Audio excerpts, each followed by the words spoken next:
Olá, tudo bem? Eu sou Clarissa, nós já nos encontramos na primeira aula síncrona, ao vivo.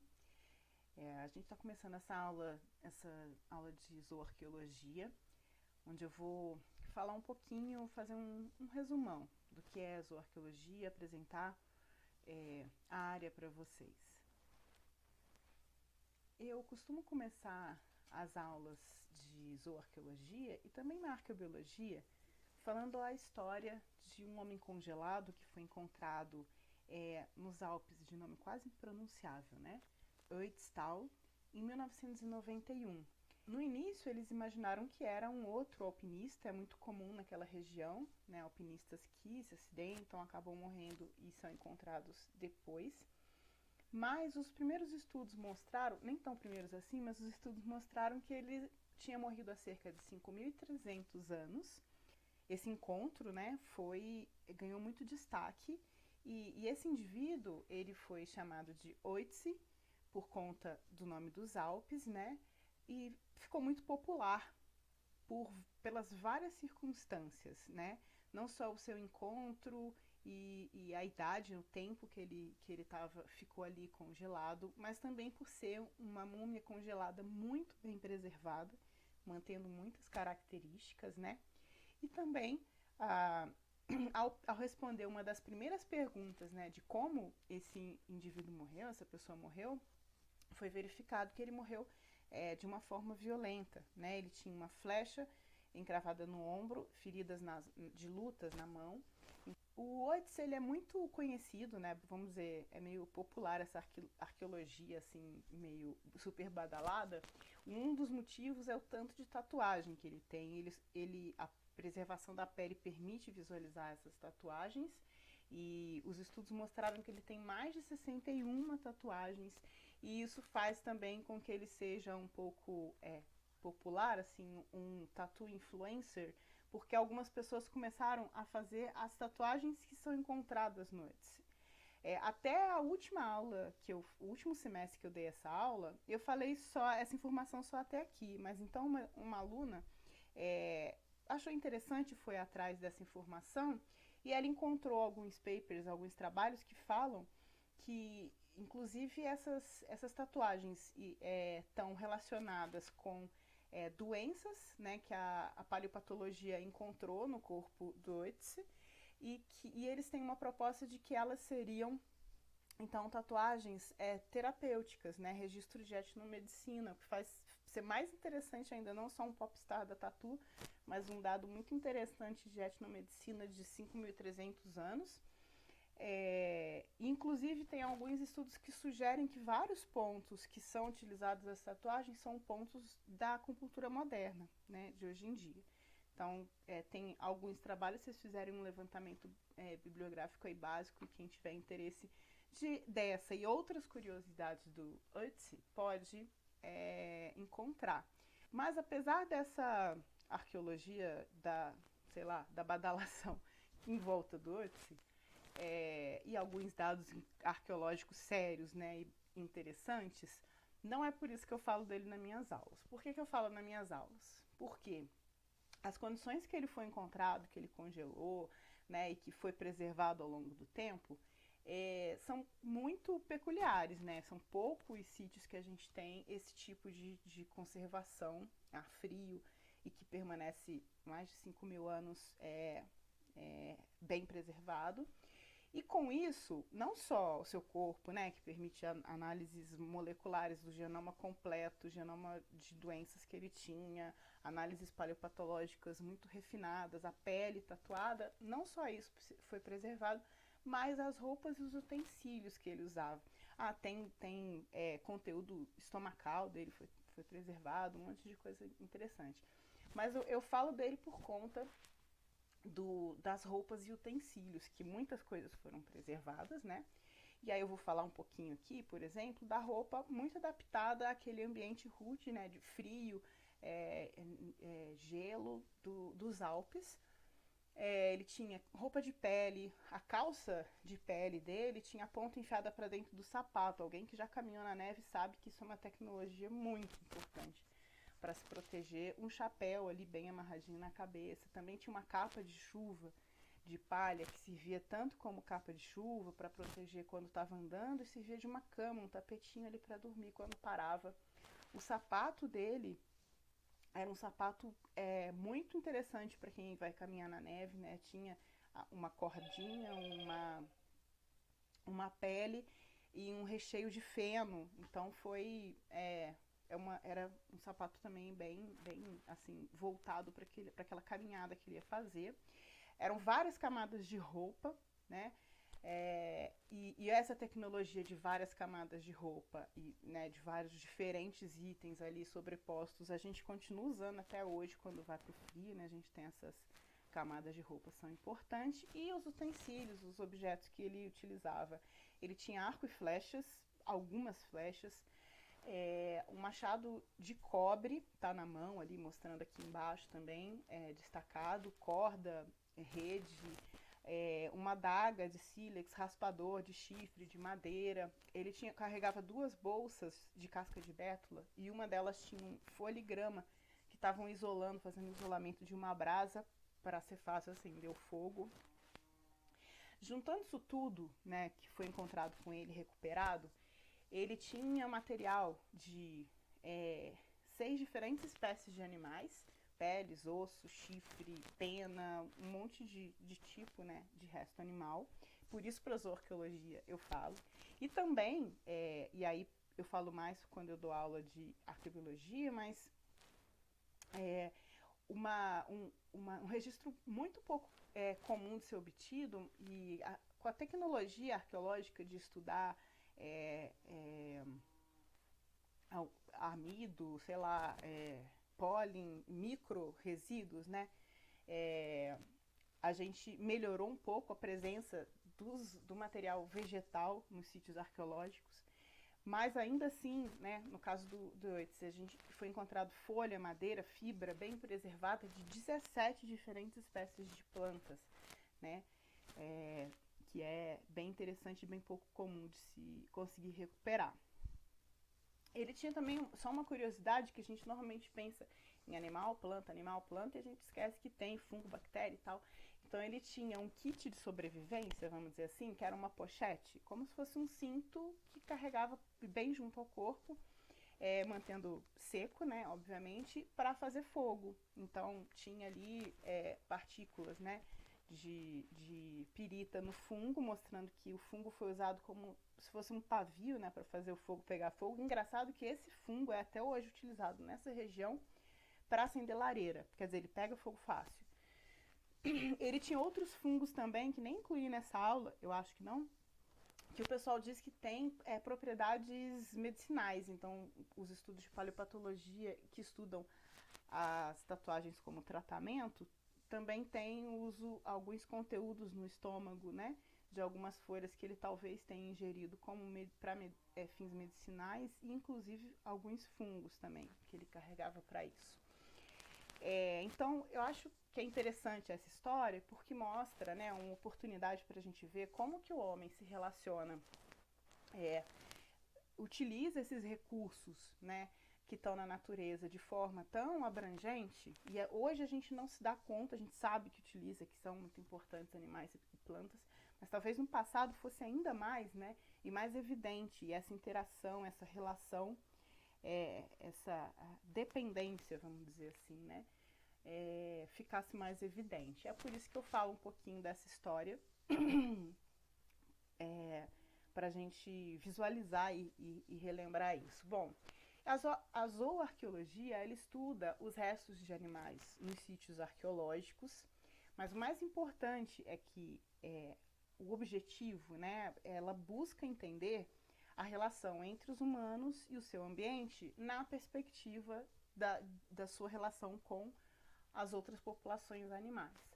E como eu falei, essa interação, essa dependência e inclusive a forma como os seres humanos veem e interpretam, né, e percebem esses recursos naturais é uma formação muito interessante na arqueologia, né? A zooarqueologia, ela então vai se ocupar, né? Vamos dizer assim, a gente vai pensar a zooarqueologia na análise, ou seja, identificar, quantificar, medir, né?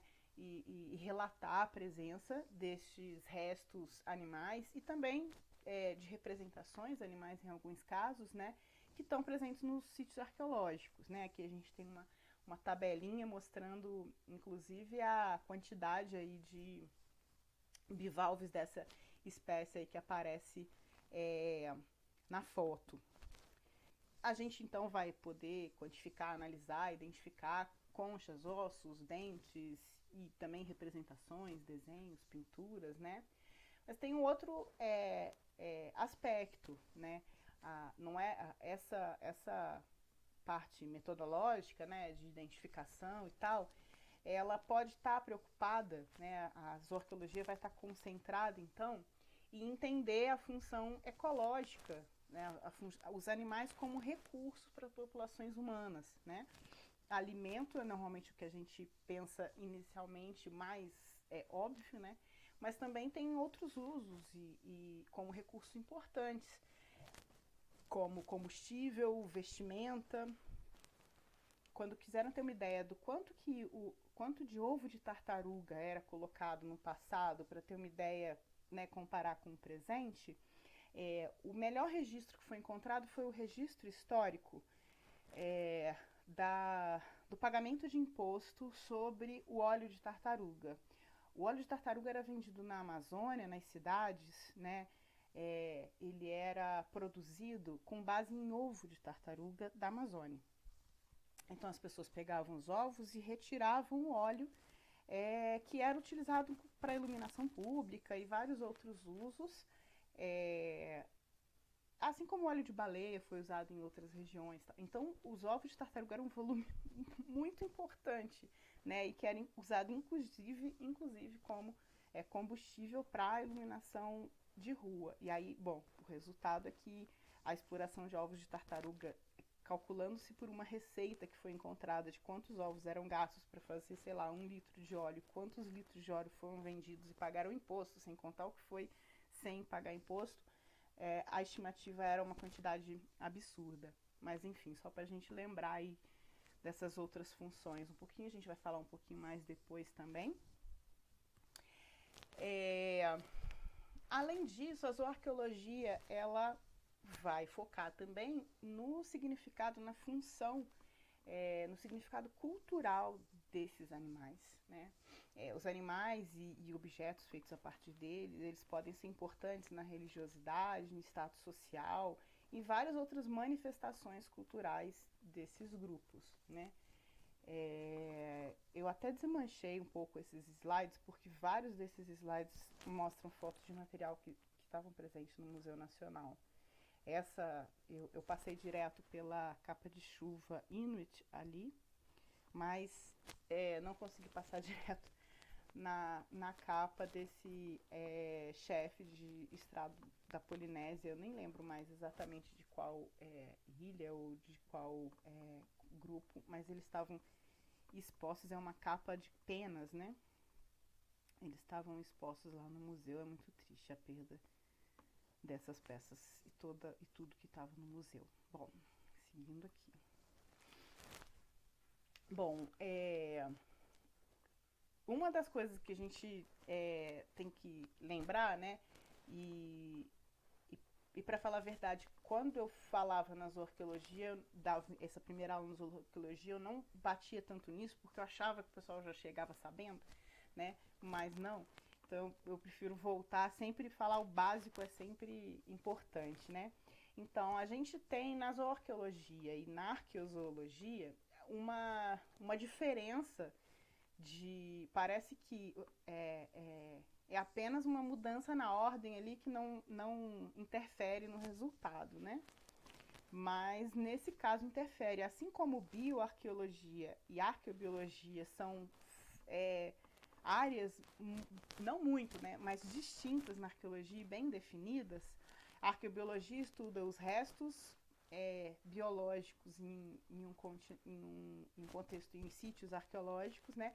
E a bioarqueologia se foca no aspecto biológico dos restos humanos, né? A zooarqueologia e a arqueozoologia também não são exatamente a mesma coisa. Elas duas analisam o mesmo tipo de material, que é o material zooarqueológico, ou seja, restos de animais que são encontrados em sítios arqueológicos, né, em contexto arqueológico. Só que a zooarqueologia, ela usa, sim, uma fundamentação biológica importante e faz parte, é importante para o seu estudo, mas o objetivo é estudar o material e sua relação com o humano, é entender a história daquela comunidade, daquele grupo humano.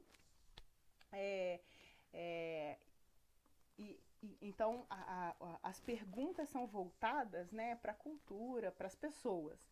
A arqueozoologia, ela se foca principalmente no estudo do material. Então, ela utiliza o material zooarqueológico, mas as perguntas são biológicas, né? Ela foca nas características biológicas desse material zoológico encontrado em sítios arqueológicos. Então, dependendo da escola, dependendo do pesquisador, do grupo que a gente está falando, às vezes elas até são usadas como se fossem sinônimos, mas hoje em dia, principalmente na arqueologia do Brasil, a gente percebe uma diferença importante na aplicação desses dois nomes, dessas duas palavras. A formação dessas duas palavras em si, ela já mostra a origem interdisciplinar da disciplina, a origem interdisciplinar dessa área de pesquisa. Então, essa interdisciplinaridade, ela está expressa, né, nos diferentes tipos de estudos que podem ser feitos e também no diferentes tipos de informação que vai ser usada para estudar, para fazer esses estudos. Então, com o material zooarqueológico, as perguntas zooarqueológicas, né, elas podem estar focando, por exemplo, na distribuição, na mudança na distribuição, nas extinções dos animais, por exemplo. Elas podem estar preocupadas com mudanças ambientais, mudanças em condições paleoambientais. Elas podem estar focando os impactos dos humanos na paisagem sobre essa perspectiva animal, né, especialmente. Pode focar em estudo de características morfológicas e ecológicas para diferentes propósitos, para responder diferentes coisas, a estrutura populacional, a história da domesticação, né? Esse tipo de estudo, eles podem ser feitos sem sequer incluir, colocar uma referência humana e a sua cultura nesse material zoológico, né? A gente pode fazer todos esses estudos sem uma referência humana. Inclusive, os paleontólogos, eles fazem esses tipos de estudo, né, em espécies que nem antes de que sequer os homens existissem, né, que o gênero, a espécie, o gênero ou talvez a família existisse. Esses estudos podem ser feitos, então. Mas, para o material zoológico que é encontrado em sítios arqueológicos, ou seja, para o material zooarqueológico que teve um elemento humano, né, evidente e presente ali, esse fator humano, né, esse elemento humano que perpassa esse material, ele é importante mesmo nos estudos que tem uma pergunta somente biológica, né? Eu posso, por exemplo, estudar a mudança na morfologia de uma espécie ao longo do tempo, mas se ela é uma espécie que tem uma interação com o humano, se ela é caçada, se ela não precisa nem ser domesticada, que é uma coisa que fica mais evidente, mas se existir uma caça, existir alguma forma de alteração do ambiente onde essa espécie ocorre, né? O fator humano vai ser importante para eu entender essa pergunta biológica ali na população daquela espécie animal. Essa interdisciplinaridade também traz para a ciência uma contribuição de diferentes especialidades, né? E aí a gente se pergunta que profissionais eles deveriam estudar os restos zoológicos, né? Seria um profissional que entende muito do aspecto biológico, tem uma formação em zoologia, em paleontologia, ou um profissional que entende mais os aspectos arqueológicos e dos efeitos humanos, né? Um arqueólogo, um antropólogo.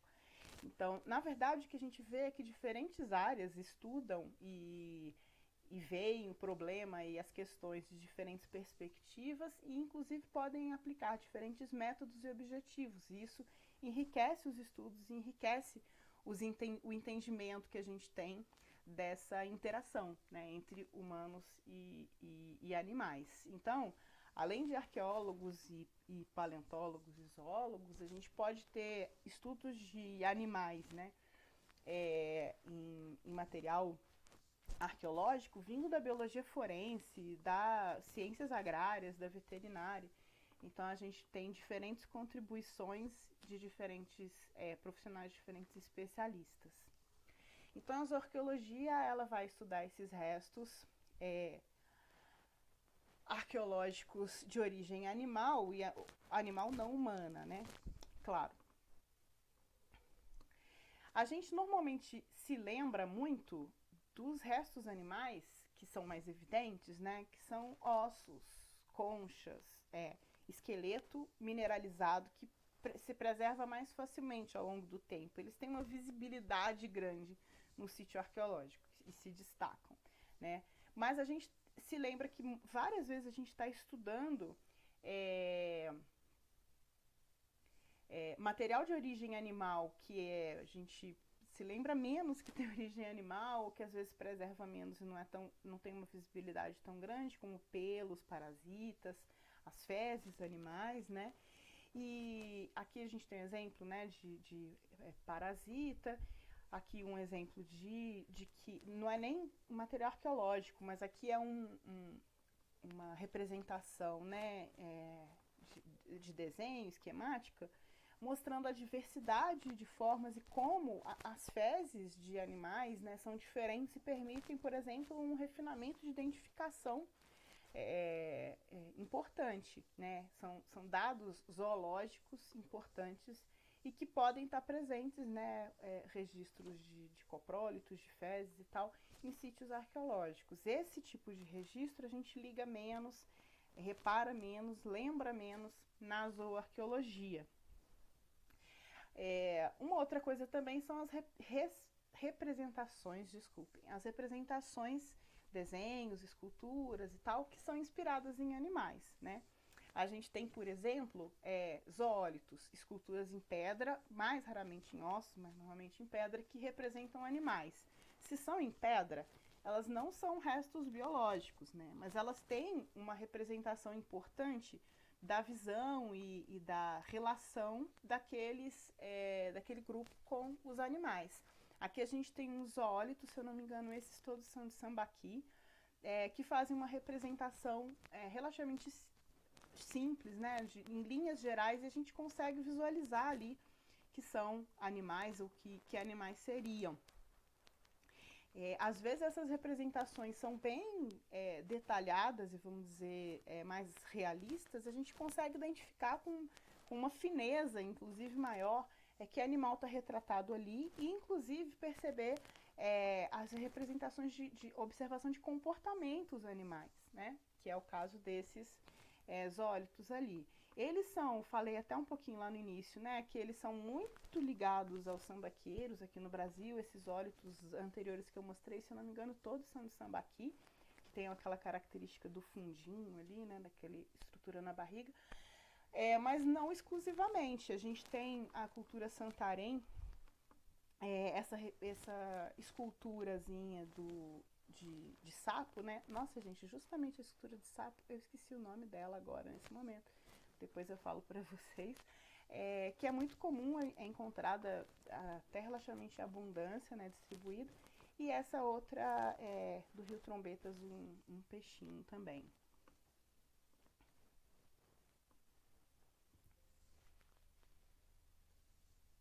Gente, até fiz um pause para ir lá procurar, porque não é possível que eu não ia lembrar o nome desse amuleto, que é uma escultura de sapo, um zoólito. Ele é um muiraquitã. Era muito comum na Amazônia.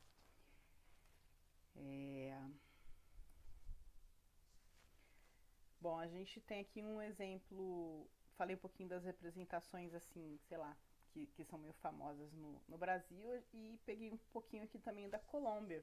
mostrando que às vezes as representações animais, elas são muito detalhistas, né? Muito realistas. Aqui a gente tem algumas que a gente consegue identificar facilmente, ou bem, com alguns detalhes, né? Que animal que a gente está falando que está sendo representado ali. Em alguns casos, a gente tem variações diferentes. Aqui é interessante, essas figuras aqui de cima é o corpo do animal mesmo, ou seja, o esqueleto dele, né? O esqueleto de conchas, e aqui de um siri, envoltos em ouro, em chapa de ouro. Então, o próprio corpo do animal foi utilizado para fazer esse artefato.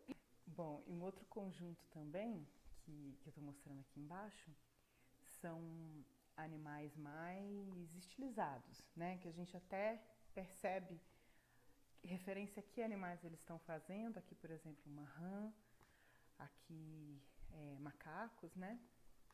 Mas eles já têm ali uma linha de produção, né? Menos naturalística, menos com uma representação muito detalhada e mais simbolismo, né? Um outro estilo estético, artístico.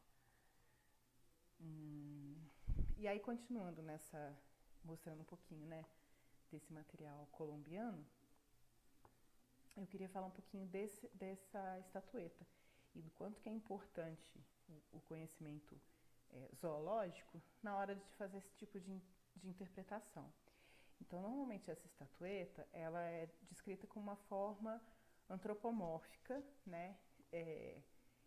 E se a gente não tem o conhecimento zoológico, a gente acharia que tem muitos elementos que não são naturalísticos, né? De uma representação de características, por exemplo, zoomórficas.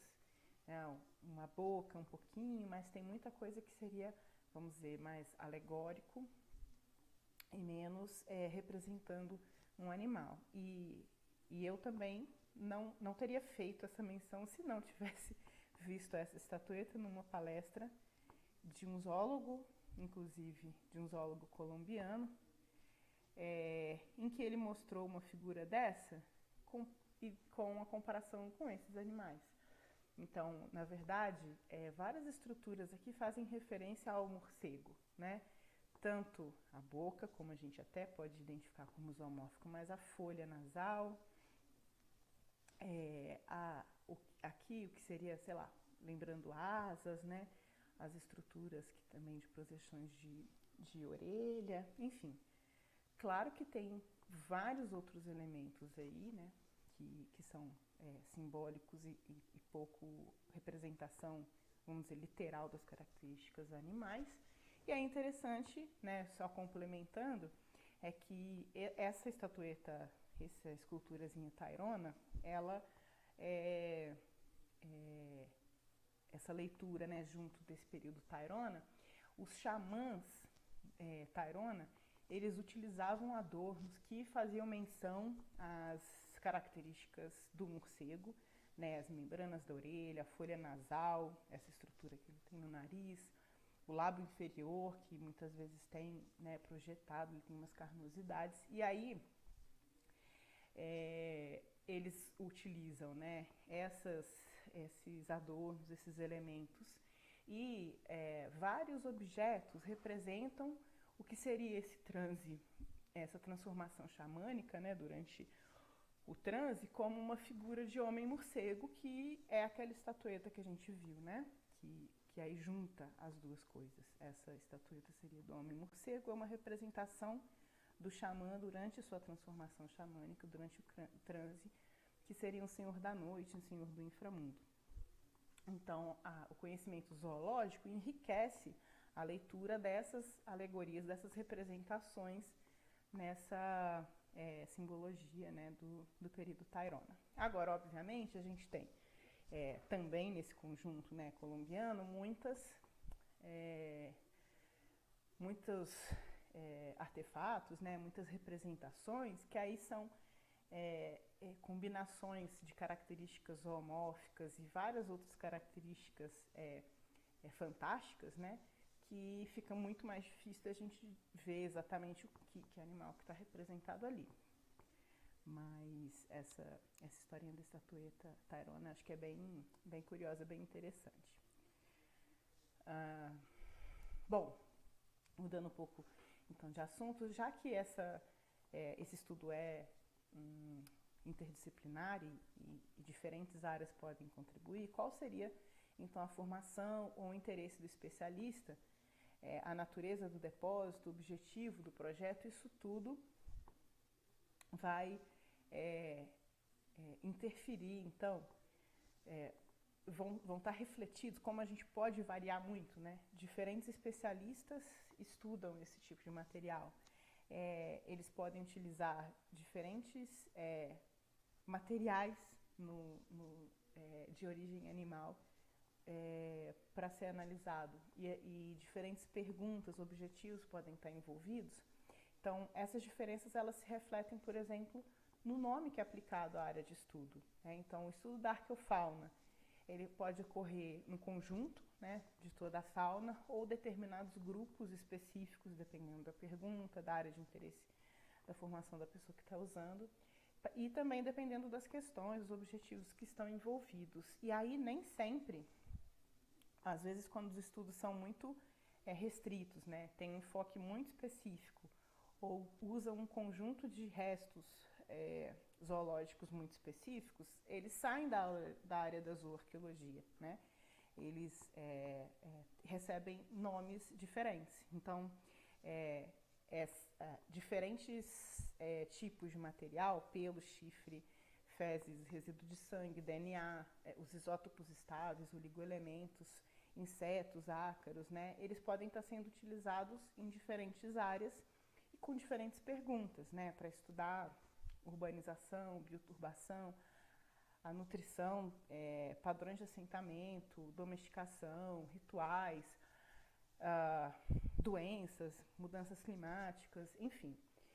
Então, às vezes, dependendo do objetivo do estudo e do material que ele utiliza, a gente não vai chamar o estudo de um resto animal de zooarqueologia, né?